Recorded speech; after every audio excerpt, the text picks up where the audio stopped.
Oliver, thank you, Commissioner Várhelyi, for your important presentation, and I think this is a very, very important topic, and you said at the beginning of your mandate that you would have worked very hardly on this.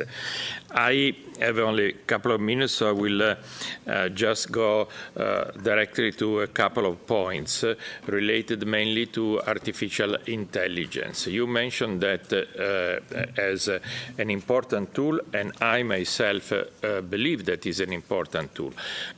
But I think that we need to be a little careful about simplification, and simplification cannot become a shortcut just to make more money in a hospital. I make you two examples. I use the Easter break to go back to do some work at my university in the United States, and I was a little concerned about the fact that in order to allow the physician to see more patients during a morning, they put, in the exam room a system with artificial intelligence that listen to all the conversation between the physician and the patient.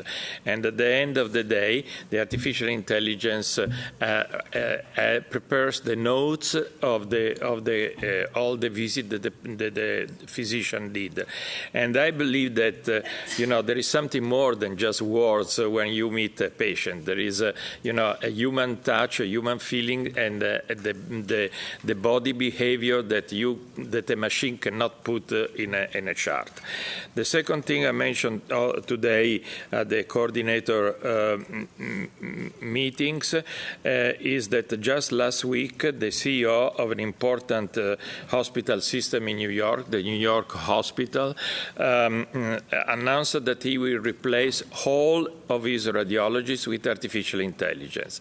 Well, myself, I've been saying for many years that in the future I would like to have my CT scan read by artificial intelligence, but with the supervision of a human being.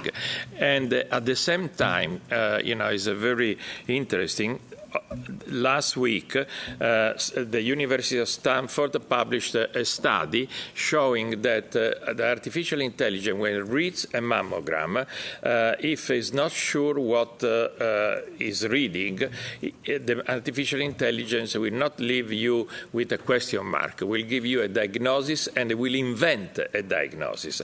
And I think this is very, very dangerous. Thank you. Maybe I can give also an answer right away to Mr. Marino as well, if you don't mind. To break it very simple, we have tried to achieve two things. One is to have the most state-of-the-art set of rules that facilitates the use of artificial intelligence. And that should put us ahead of our competition, including the US and China. This is one.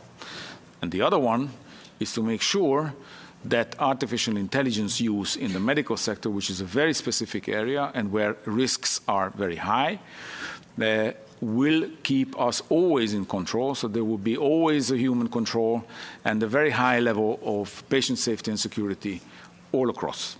So I would very hardly imagine that in Europe anyone could establish things like I just heard from Mr. Marino, like replacing completely imaging by artificial intelligence.